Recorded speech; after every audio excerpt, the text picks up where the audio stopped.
Alors nous sommes mardi, on est le 6 Tammuz et nous sommes arrivés d'Af Kaf Gimel de Arachin. Donc nous sommes à la première ligne, on revoit la Mishnah, Matitin, Hamakdish Nechasav, Vehaeta Ala Uktubat Isha. Si un homme, il était marié, donc quand on est marié, on a donc, on va dire, un devoir de Ktuba vis-à-vis de sa femme. Et si ce monsieur, il a été Makdish Nechasav, il a donc sanctifié tous ses biens, il a offert tous ses biens au Beth Amikdash. Normalement, il n'a pas le droit. Parce que, comme il y a, imaginons, il a un immeuble qui coûte 50 000 euros et que c'était marqué dans l'Aktuba qu'il doit donner à sa femme 50 000 euros. Si demain, il vient et donne cet immeuble au Beth Amikdash, normalement, ça ne devait pas être Kadosh. Mais comme il a offert au Beth Amikdash, Rabbi Eliezer dit, quand il va divorcer de sa femme, et que la femme, automatiquement, elle va aller récupérer l'immeuble au Hekdesh, ce monsieur, il doit faire un vœu de ne jamais plus se marier avec cette femme, parce que sinon, ils vont tricher, elle va récupérer l'immeuble, et après il se remarie avec elle, et donc il retrouve l'immeuble qu'il a donné, que maintenant il ne veut plus. Rabbi Yoshua dit, il n'a pas besoin de faire un vœu, c'est pas nécessaire. On verra pourquoi dans la Gemara. Dans le même style,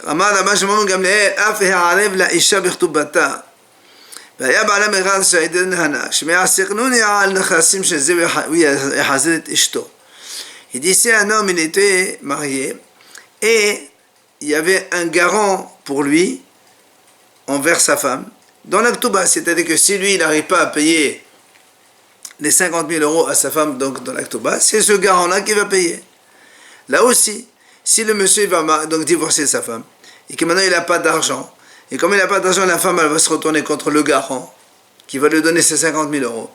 Ce monsieur, quand il va divorcer, il doit lui faire un vœu de ne plus jamais se remarier avec elle. Parce que sinon, c'est trop beau. Elle prend l'argent chez le garant, 50 000 euros. Après, il se remarie avec elle. Et donc, du coup, il a récupéré 50 000 euros. C'est pour ça qu'il doit faire donc un vœu pour ne plus jamais se marier avec cette femme-là. Voilà les deux idées de la Mishnah. On va voir la Gemara Bemaïka Mefalge. La Gemara dit, c'est quoi la discussion entre Rabbi Eliezer et Rabbi Yoshua? Pourquoi Rabbi Eliezer il a dit il doit faire un vœu et Rabbi Yoshua il a dit non, il ne fait pas de vœu. Alors la Gemara dit comme ça, Rabbi Eliezer savan adam osir kinun ala hirdesh, Rabbi Yoshua savan en adam osir kinun ala hirdesh. La Gemara dit tout simplement Rabbi Eliezer il pense qu'un homme il peut tricher même envers le hirdesh. Et donc c'est pour ça qu'il doit faire ce fameux vœu de ne plus jamais se remarier avec elle.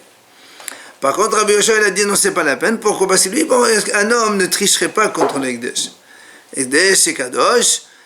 Les hommes n'osent pas faire ça. Donc, s'il la divorce, c'est sûr qu'il va la divorcer définitivement. Il n'a pas besoin de faire ce fameux vœu.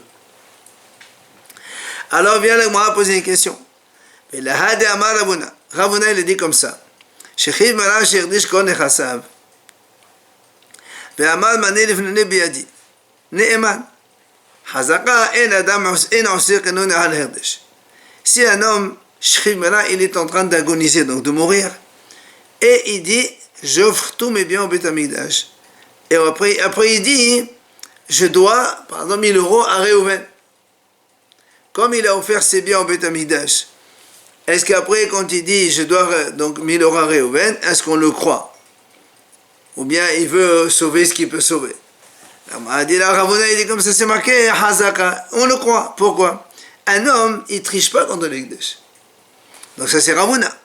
On a dit donc, est-ce qu'on va dire Lima Ketanaim Aleshmate? Donc est-ce que Ravuna, il a dit un enseignement qui est déjà Mahloket entre les Tanaïm, puisque nous, on a vu que Rabbi Eliezer et Rabbi Yoshua sont en discussion justement à ce sujet. Alors, on a dit là, non. Ça veut dire quoi? Quand ils ont discuté, Rabbi Eliezer et Rabbi Yoshua, ils ont discuté à propos d'un homme en bonne santé. Là, effectivement, Rabbi Eliezer dit un homme il peut tricher contre les Hekdesh et Rabbi Yoshua dit non. Mais, Aval Bishri Mera, devrait encore en Adam Wasir Kanun al Hekdesh Ma'etama, en Adam Hotev Velolo. Mais si c'est un agonisant qui va donc quitter ce monde, ils sont tous d'accord qu'un homme il ne va pas tricher. Pourquoi? Comment un homme, un instant avant sa mort, il va tricher contre les Hekdesh? À quoi ça sert? Il va faire un péché. Mais qui c'est qui profite? C'est pas lui, c'est les autres. Donc, un homme ne faute pas pour les intérêts des autres. Donc c'est sûr que tout le monde est d'accord à ce sujet que quand il est agonisant, eh bien, il ne va pas tricher contre l'Ekdesh, et c'est vrai ce qu'il dit. Et qu'à des Amre, il y a une autre version qui dit que Bevari, Dechol Amal Abliri, Adam Sernan Herdesh. S'il s'agit d'un homme en bonne santé, tout le monde est d'accord, Rabbi Elazar comme Rabbi Yoshua, qu'un homme il tricherait contre l'Ekdesh. Alors c'est quoi ici la mahlok? Pourquoi Rabbi Elazar a dit il doit faire un vœu? Rabbi Yoshua il dit non. Il dit ici,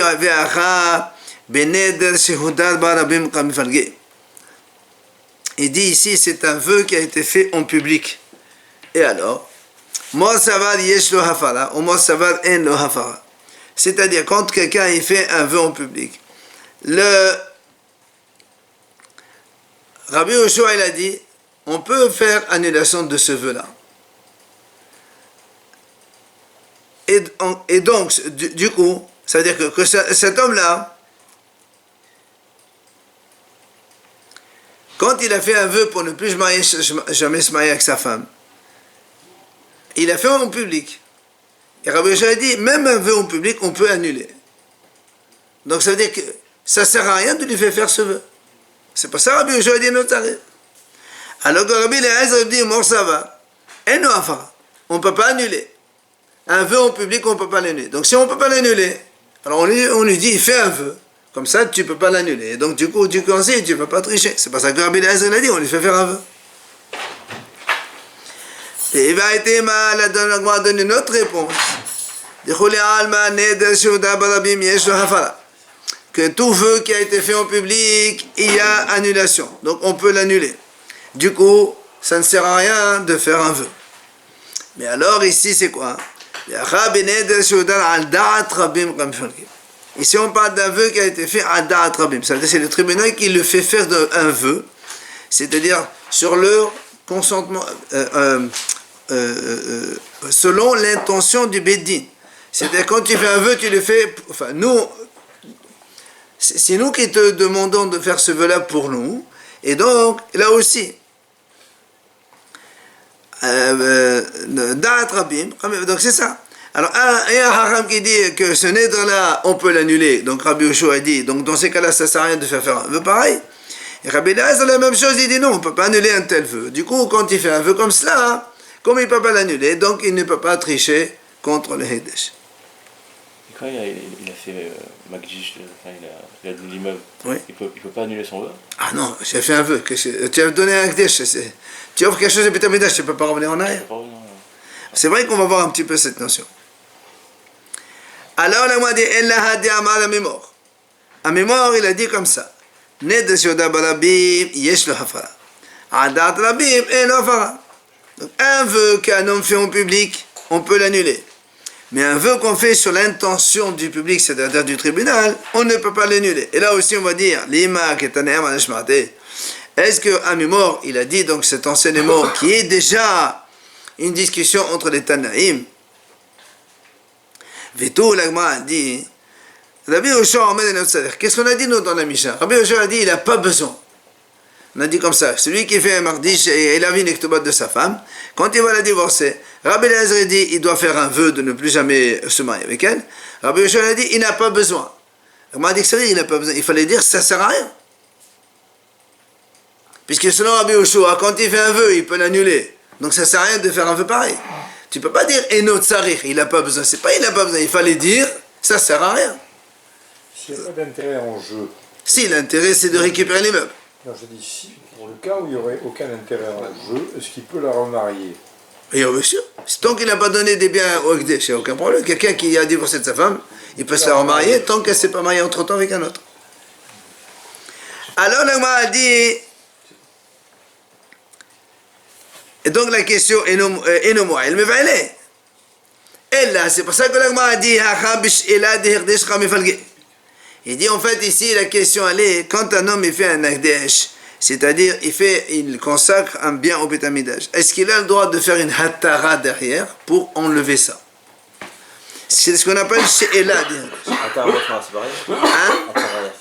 Hatara, c'est pour un homme envers son mari ou un père envers sa fille. Mais là, on parle de She'ela, c'est-à-dire justement on fait She'elat Chacham pour annuler ça. Et l'Agma le ramène d'ailleurs justement. Ve'atanya, La Braïta nous dit comme ça justement. Hamardish nechasa. Si quelqu'un il a consacré ses biens, par exemple il avait un immeuble, il a donné au Beth Amikdash. Mais il devait cet immeuble. Il était destiné à l'Aktuba de sa femme. Maintenant il veut la divorcer. Rabbi Eliezer donc Rabbi Eliezer il a dit, comme on a vu dans la Mishnah, il doit faire un vœu de ne plus jamais se remarier avec celle-là, parce que sinon il va prendre des sous après donc du Beth Amikdash. Rabbi Yoshua il dit comme ça, il n'a pas besoin. Et justement, c'est cette mahlouk entre Rabbi Eliezer et Rabbi Yoshua, c'est la même mahlouk qu'on a vu chez Beth Shammai et Beth Hillel. Que quoi? Chez Beth Shammai, on dit Hekdesh Te'ot Hekdesh. Beth Shammai, ils disent, même quelqu'un il fait un Hekdesh par erreur, le Hekdesh, il est quand même Hekdesh. Et donc, on ne peut plus faire une Hatara. Comme il a dit, chez nous ici, Rabbi Eliezer. Donc, comme il a fait un Hekdesh, il ne peut plus récupérer le bien. C'est pour ça que Rabbi Yoshua a dit, il n'a pas besoin de faire un neder pour sa femme. Parce que comme il a donné le bien à Beth Amikdash, il ne peut le jamais récupérer. Et au Beth Hillel, ils disent non, c'est pas. On peut, si on fait par erreur, comme ici. Il a donné le bien au Beth Amikdash alors qu'il est destiné à Ktubat de sa femme. Ça ne marche pas, c'est un Hekdesh par erreur, ça. Alors normalement, c'est pas Hekdesh. C'est pour ça que nous on dit, quand Rabbi Eliezer dit que dans ce cas-là, s'il va la divorcer, on lui dit tu fais un vœu de ne plus jamais tomber avec elle. Sinon après, c'est très mignon. On a dit la même chose avec Rabbi Shimon. Il a dit quand quelqu'un il est garant d'une ketouba d'une femme, là aussi le mari quand il va divorcer de sa femme et comme il n'a pas de quoi payer, c'est le garant qui va payer. On lui fait aussi le mari un vœu de ne plus jamais se marier avec cet homme parce que sinon la femme elle va prendre l'argent chez le garant et après il s'en remet avec elle, il récupère les biens de l'autre.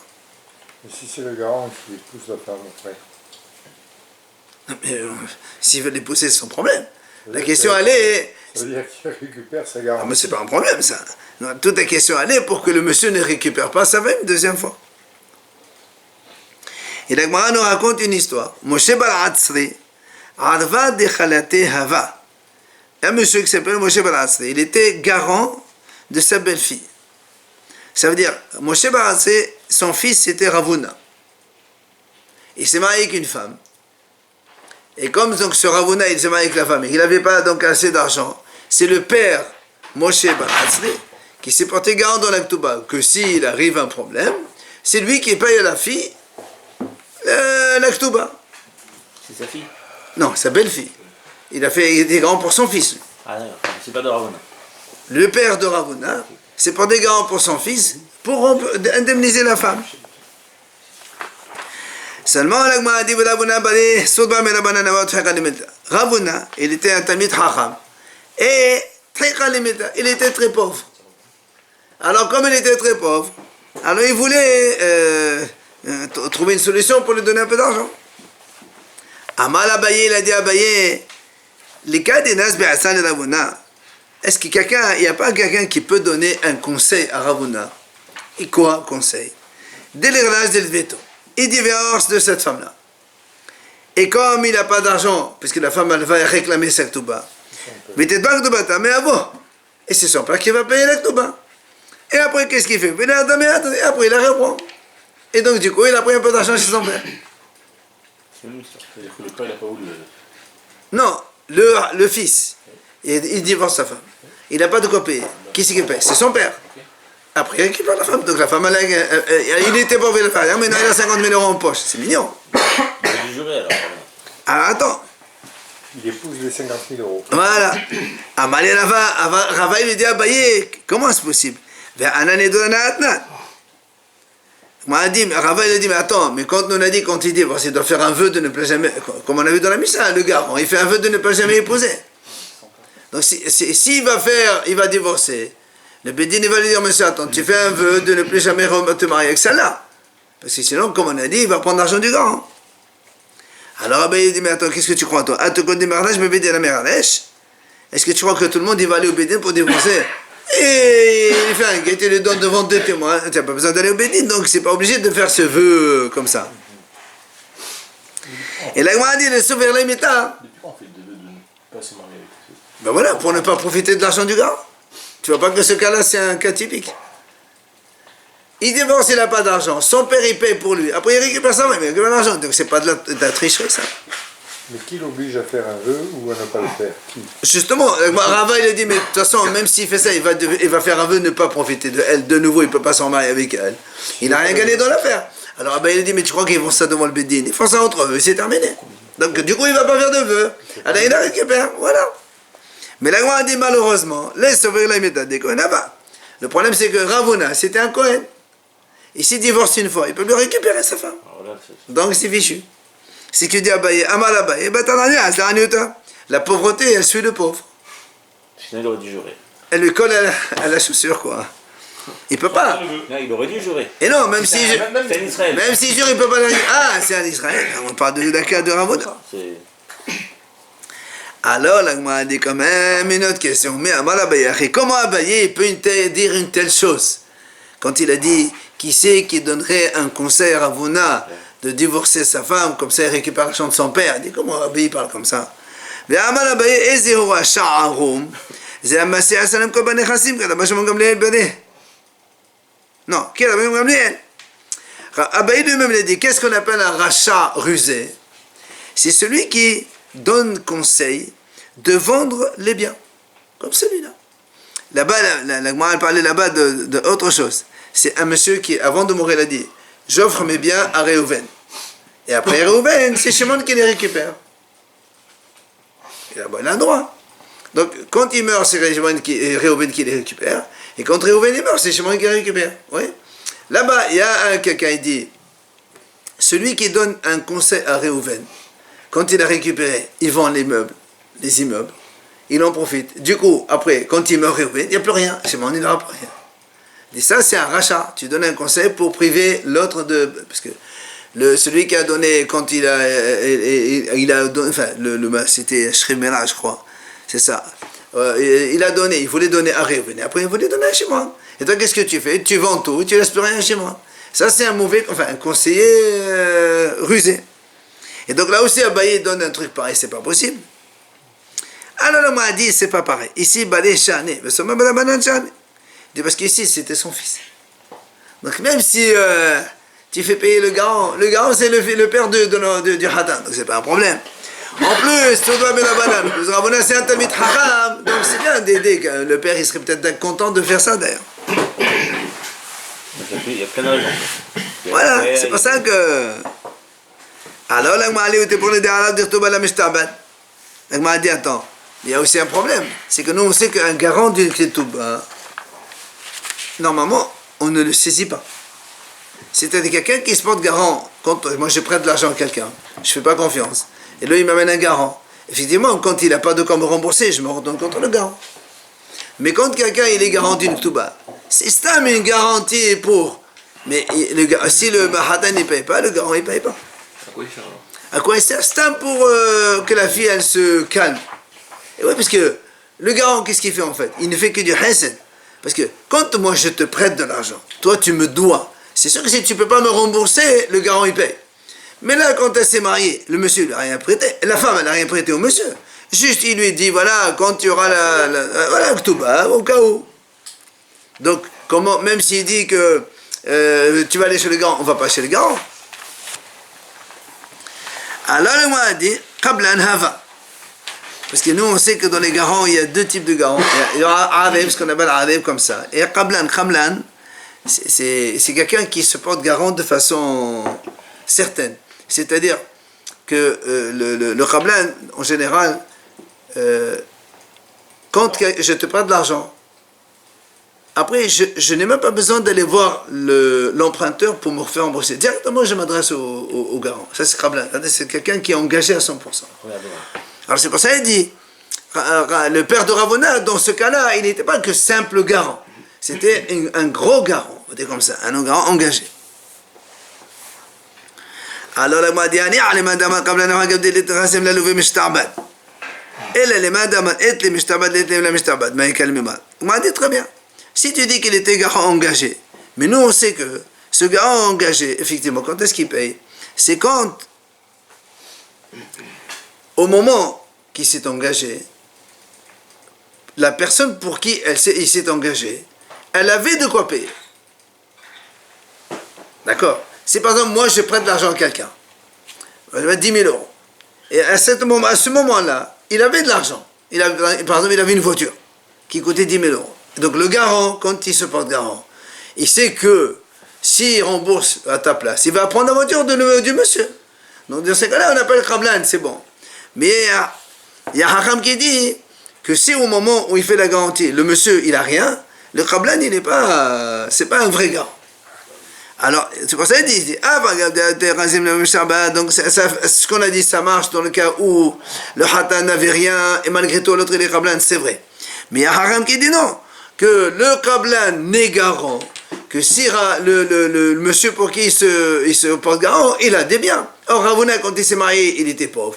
Même si son père se porte garant, ça va aller, il ne peut pas récupérer chez lui. Alors, là, moi, a dit, alors, c'est pas grave. Eh bien, il était malabonné à valer, j'étais douf.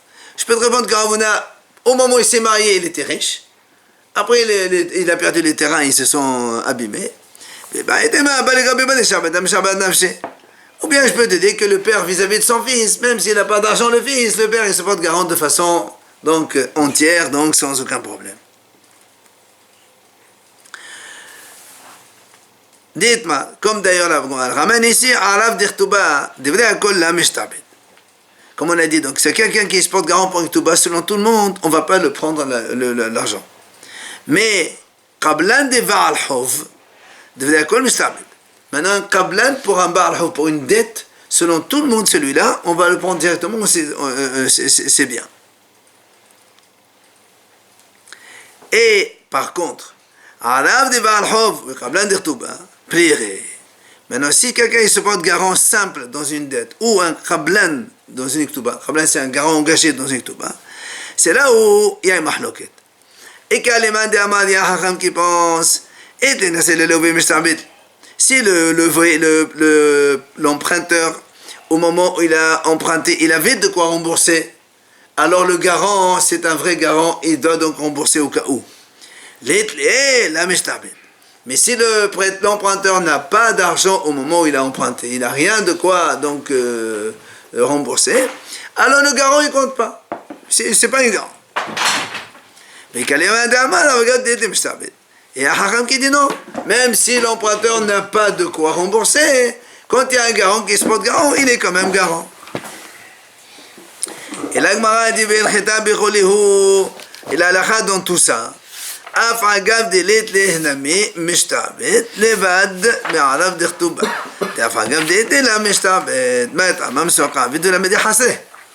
Donc la Gemara dit la halakha c'est quoi? Dans tous ces cas-là, c'est que même si l'emprunteur n'a pas d'argent, le Qablan est mishta'bed. Sauf celui qui se porte garant pour l'Iktuba, là, on ne le saisit pas. Parce que même si, au moment où le Hatan s'est marié, il avait des biens et que le garant se porte garant pour lui, eh bien, quand il y a un problème, on ne va pas lui prendre l'argent à ce garant. Pourquoi? Parce qu'il ne fait qu'une mitzvah pour permettre le mariage, que la femme elle accepte donc sous qu'elle a une ktuba au cas où. Et donc, c'est pas comme moi je prête de l'argent à quelqu'un. D'accord? J'ai perdu quand je prête de l'argent à quelqu'un. Donc c'est pour ça que le garant, je ne sais pas de garant au cas où je ne suis pas remboursé. On ne me rend pas mon argent, lui me le rend. Mais ici, quand le Hatan se marie, la femme ne lui prête rien du tout. S'il avait déjà des biens, pourquoi le garant est nécessaire? Des fois, les gens, ils ont besoin de garant. Puisqu'il a des biens. C'est vrai. Ahou Gavda Alagman nous raconte l'histoire de ce monsieur. Des Savnen, l'énercé, il a vendu tous ses biens. Et maintenant, il veut divorcer sa femme. Maintenant, il n'a plus rien. Alors, Rav Yosef, il a envoyé la question à Rapapa. Il lui a dit, nous dans la Mishnah, on a vu deux cas. Arav Tenan, Hekdesh Tenan. On a vu le cas du Hekdesh. On a dit, si quelqu'un il offre des biens au Hekdesh après il divorce de sa femme, il doit faire un vœu, quand la femme elle va récupérer l'argent du Hekdesh, qu'il ne se marie pas avec elle. On a vu aussi dans le garant aussi. Il dit, mais maintenant ma question elle est, dans notre cas, nous, le Khayar, c'est quoi? Moi, quelqu'un il se marie. il a des biens, il a un immeuble, 50 000 euros pour sa femme. Pendant le mariage, il vend le bien à quelqu'un. Est-ce que maintenant, il n'a plus rien? Est-ce que maintenant, quand il va divorcer sa femme, est-ce que sa femme, elle peut se retourner contre l'acheteur et saisir ce bien-là? Et donc, le monsieur, il doit faire un vœu de ne plus jamais se marier avec elle. Parce que sinon, c'est beau, elle prend les meubles, après elle se remet avec lui, et donc il a enlevé le meuble à l'acheteur. La question, elle est... Il n'était pas garant, l'autre. Eh non, mais quand on achète un bien, on fait attention qu'il ne soit pas hypothéqué. Or, ce bien, il était pour la Ktouba de la femme. Ah, quand même. Et c'est normal. On parle d'hypothèque quand même pour une... Dans la Ktouba, il y a toujours une hypothèque présumée. Il faut bien qu'il y ait un bien pour prendre. L'acquéreur, lui, il peut le savoir. Quoi qu'il en soit, il lui dit, est-ce que le lokaïa, il est aussi dans la liste de la Mishnah ou pas? Amale, Tanak, donc là, il dit, bien sûr, qu'est-ce que tu crois? La Mishnah va te répondre tous les cas. T'as mis le cas le cas de Halav, et le lokaïa aussi. Mais, les sages de Neherdea, ils ont dit, non, pas du tout.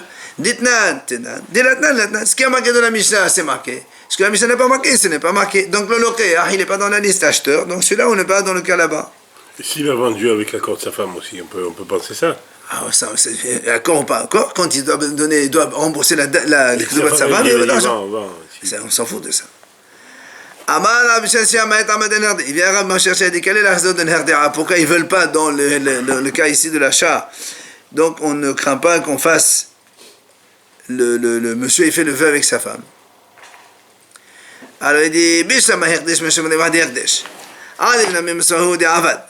ولما يدي حسن إلا لو كان مخدي مداية دا دون هذا هذيك عليك تبا ما نزل نسبون يهو ده سيدا نفسه alors ils disent comme ça le Hekdesh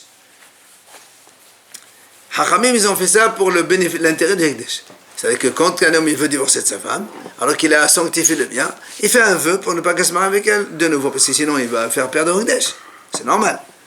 Le garant aussi, un garant, il a fait une mitzvah. Non seulement il se porte garant pour toi, maintenant tu viens faire des histoires. Alors on te dit la même chose, fais la même chose. Mais un acheteur, quand un homme il achète, il m'a dit, tu sais très bien que chaque homme qui est marié, il a devoir de Ktouba vis-à-vis de sa femme au cas où. Donc avant d'acheter quelque chose, tu dois vérifier qu'il a un bien pour rembourser la Ktouba. Donc si tu as acheté n'importe quoi, ben maintenant tu perds, tant pis pour toi. Donc c'est pour ça, le cas de l'acheteur, il n'y est pas dans la liste. C'est la vie d'un Herdea. Maintenant,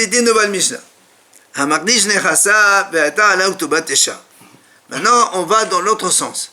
C'est-à-dire, celui qui a sanctifié ses biens, il avait déjà la Ktouba de sa femme sur ses biens. Ou bien, il avait aussi une dette. Imaginons quelqu'un, soit il était marié, il avait 50 000 euros de Ktouba vis-à-vis de sa femme. Ou bien, il a emprunté 50 000 euros. Donc, il doit rembourser 50 000 euros. Maintenant, après ça, il a été makdish, offert au Beit Hamikdash, un immeuble qui coûte 50 000 euros. Or, l'immeuble, entre parenthèses, il n'est pas sanctifiable, puisqu'il ne lui appartient pas. Entre parenthèses, il est saisissable, hypothécable, ce qu'on veut dire. Alors, qu'est-ce qu'on fait maintenant? Il a volé sa femme. Il n'a pas volé. Il n'a pas volé. Si tu veux, le Hekdesh, c'est vaut nul. Tu ne peux pas donner quelque chose qui n'est pas à toi. C'est pas là, il a volé, rien volé. Hein? Il était hypothéqué. Voilà, c'est... Il a spolié. Non. Que... L'hypothèque, ça ne t'appartient pas. Donc tu ne peux pas le donner. Donc lui, il a donné à Hekdesh quelque chose qu'il n'a pas le droit de donner. Voilà. Donc finalement, le Hekdesh, il n'a rien. Exactement. Alors seulement quoi? La Mishnah dit, si la femme, elle récupère le bien directement du Hekdesh, elle aurait le droit. C'est normal, c'est à elle. Elle est avant. Ok? Elle était là avant. Moi j'ai un livre, tu ne peux pas me prendre mon livre et le donner à quelqu'un d'autre, c'est le mien. Là aussi, un immeuble, il est à la femme ou il est au prêteur. Et toi tu vas le donner au Hekdesh. Donc normalement on peut le récupérer au Hekdesh directement. Mais la Mishnah nous dit quand même,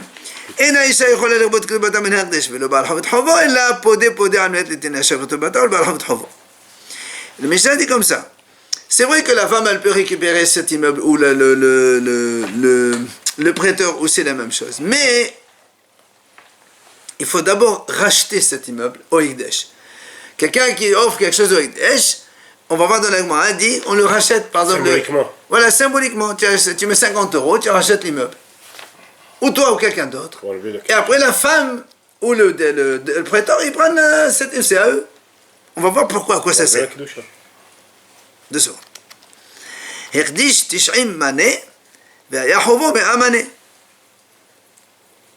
Si maintenant, quelqu'un, je lui ai prêté 100, me'amane, 100 mané, ben, disons 100 000 euros. Et lui, il a un immeuble qui coûte 90 000 euros. Et il a sanctifié au Beit Hamikdash. Maintenant, il me doit 100 000 euros. Il n'a rien pour aller racheter. Alors il dit, qu'est-ce que je fais? Moi, je donne à ce monsieur, je lui prête encore un autre dinar. Comme ça, lui, il va racheter cet immeuble au Beit Hamikdash. Et comme ça, moi, après, je récupère tout l'immeuble pour moi. Ou bien la femme, la même chose. D'accord? Alors bien l'Agma dit, pourquoi tu as dit qu'on a besoin de racheter l'immeuble? Si le bien, il appartenait déjà initialement à la femme ou au prêteur, puisque moi, quand j'ai prêté 50 000 euros, c'est que je savais qu'il avait un immeuble qui compte 50 000 euros, donc je rentre sur ça pour saisir au cas où.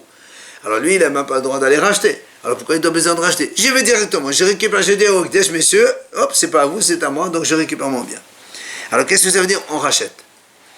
Alors l'Agma répond, Mishum de Rabbi Abahu.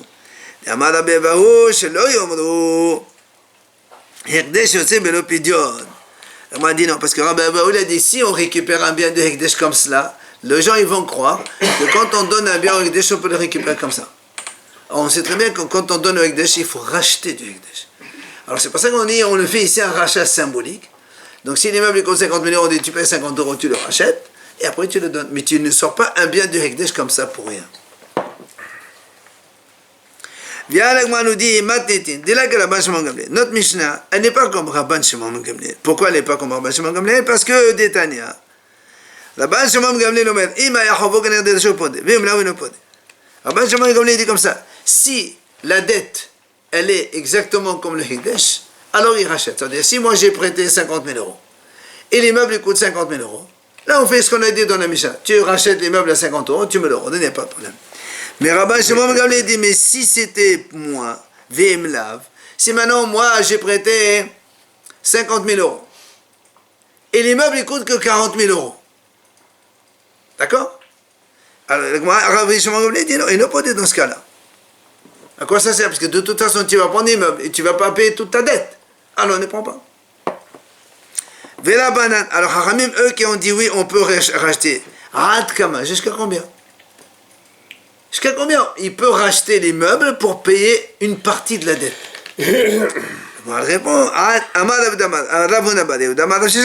c'est-à-dire, selon le Haramim, si moi j'ai prêté 50 000 euros, et l'immeuble il coûte 25 000 euros, là il a le droit de le racheter, et je récupère les 25 000 euros. Mais si l'immeuble coûte 24 000 euros seulement, alors il n'a pas le droit de le racheter. Parce que de toute façon, tu peux pas me régler ma dette entière. D'accord? 50%. Ad Palga. 50%. Jusqu'à 50%. C'est Palga, c'est ça? Palga, c'est la moitié.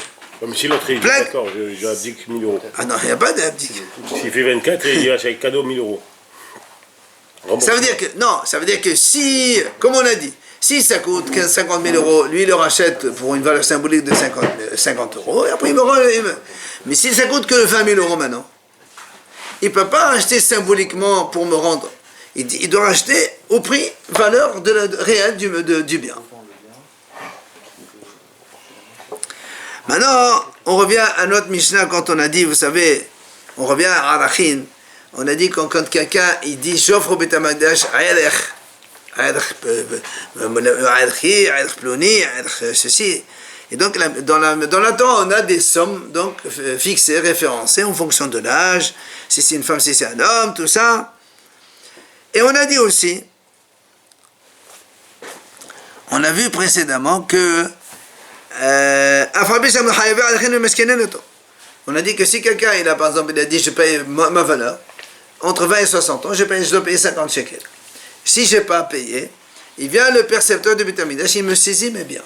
C'est des choses qu'on doit saisir. D'accord? Alors la Mishnah dit, bien que c'est vrai, on a dit que le percepteur, il peut saisir des biens, mais il ne peut pas le vider et le mettre à la rue. il y a un minimum, ce qu'on appelle minimum vital pour laisser à la personne. C'est quoi ce minimum? Il dit comme ça. La Mishnah dit, de quoi manger pendant un mois. On lui laisse de quoi manger pendant un mois. Et de quoi s'habiller pendant un an. On lui laisse de quoi s'acheter un manteau pour l'hiver, une veste pour l'été. On lui laisse aussi un lit, matelas, drap, tout ce qui vaut couverture, et des sandales, des chaussures. Et on le laisse cette filine. Tout ça, l'eau, pour le monsieur seulement. Avalon et Shtolvana. Mais on ne laisse pas tout ça pour les femmes et les enfants. Il saisit, après il se débrouille. On va voir dans la Gemara de quoi on parle. Imaya Ouman. Télévision. Si maintenant le monsieur, il était professionnel, ben, il travaille. Voilà. Noten le shnek leumanot mekol milvami. On lui laisse 2 outils de chaque profession. Et la Mishnah donne un exemple. Par exemple, harash, un menuisier, notem le shemesade, le shemegerot. On lui laisse des scies, 2 trucs comme ça. Si il y en a ce cas, c'est un autre qui récupère. Rabbi Eliezer Omer, Imaya Ika. Rabbi Eliezer dit si c'est un paysan, noten lo samdo. C'est-à-dire, on lui laisse les 2 paires de bœufs pour labourer, tout ça, tout ce qu'il faut, pour tirer le chose. Hamar, si c'est un ânier, aujourd'hui un chauffeur de taxi, noten lo hamoro, on lui laisse son âne, on lui laisse la voiture. Hayalo min ehad merubé min ehad moad. Si par exemple, on parle donc d'un menuisier, on a dit il faut lui laisser 2 scies et 2 mitsaad, ma'atsad, pardon, voilà, par exemple. Donc si l'on avait, donc normalement on lui laisse 2 de chaque. Si maintenant il a 3 de rabots et une seule scie, qu'est-ce qu'on fait dans ce cas-là? Min ehad merubé min ehad moad. On ne va pas lui dire vends le rabot et après comme ça on te prend aussi, comme ça tu auras 2 et 2 et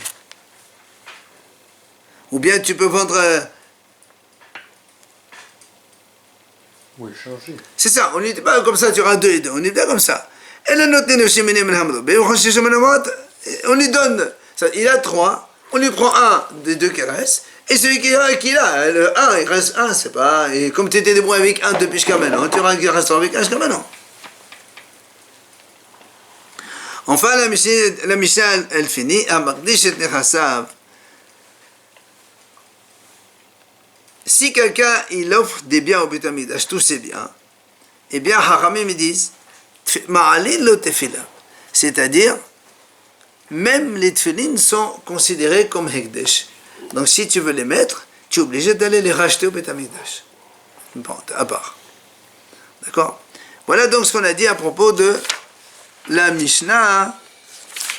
Maintenant, la Gemara dit Ma'etama. Pourquoi tu as dit que quand on va saisir quelqu'un qui a fait un RR, on lui laisse toute cette série de choses, d'objets qu'on a dit maintenant dans la Mishnah? Ma'etama, quelle est la raison?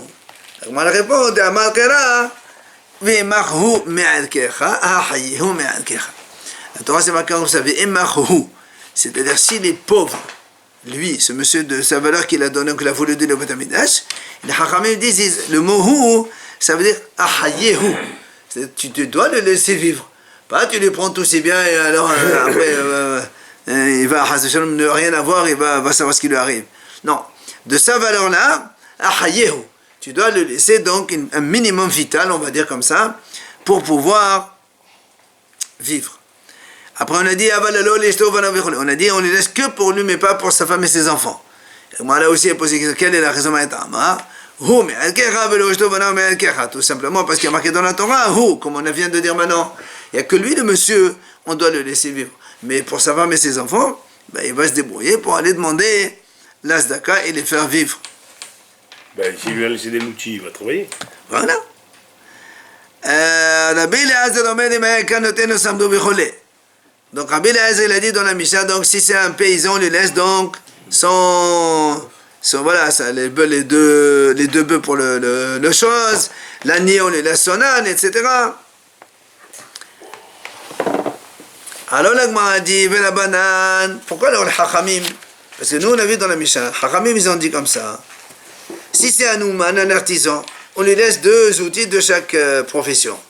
Après c'est Rabbi Eliezer qui a dit, si c'est un paysan on lui laisse le bœuf, si c'est un âne on laisse un âne. Et le Hachamim on lui laisse pas, pourquoi on lui laisse pas ça? Vela banane. Des Hachamim, non, on ne les laisse pas. Si quelqu'un il est paysan, et on ne laisse pas les 2 bœufs, et si quelqu'un il est âné, on ne laisse pas son âne. Pourquoi? Ça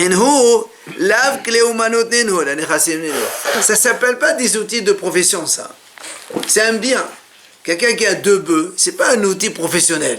C'est un bien. Alors, on ne le laisse pas, selon les Hachamim. Et comme l'âne pour l'ânier, ben, ce n'est pas un outil, c'est un bien. Alors, Hachamim pense que dans ce cas-là... Si le paysan, c'est un outil. Non, mais un animal, c'est pas un outil.